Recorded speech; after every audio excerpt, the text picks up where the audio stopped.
Перед тем, как отправиться в армию, важно проверить состояние своего здоровья. Медкомиссия – это ключевой этап призывной кампании, на котором определяется состояние призывников и их годность к военной службе. Так, например, Хамзат Катиев добровольно пришел на обследование. Он отмечает, что армия – это важный шаг, который положительно скажется на будущем.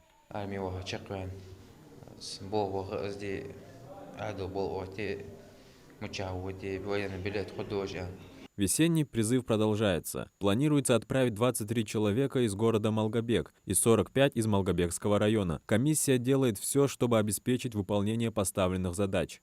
Военным комиссариатом были проведены срок. Для оповещения призывников документы были отправлены в администрацию населенных пунктов вовремя, чтобы у них было время до начала призыва оповестить призывников. Работы ведутся активно. Уже в этом месяце отправлено 5 команд в разные виды войск, в том числе и в центральной полосе, в Москву, Ленинград, Ростов и так далее. Проходят службу в основном очень хорошие отзывы на наших ребят.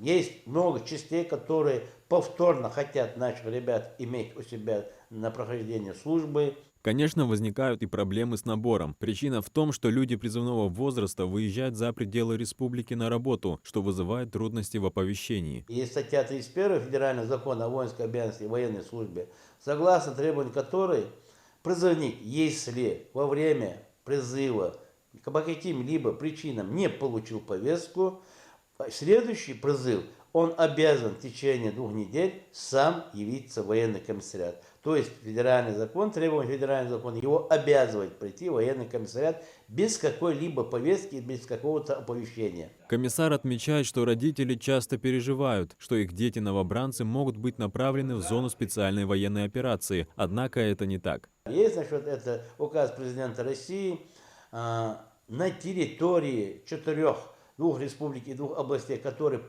присоединились к Российской Федерации, ребята не проходили службу. На границу Белгородская область, Курская область, конечно, были. И сегодня есть ребята, которые оттуда отслужили, приехали, сами туда ездят и довольные, но участие не принимали в боевых действиях. Призывная комиссия играет ключевую роль в объективном и законном отборе граждан для прохождения военной службы. Их работа формирует надежные и подготовленные подразделения, что способствует укреплению обороноспособности страны.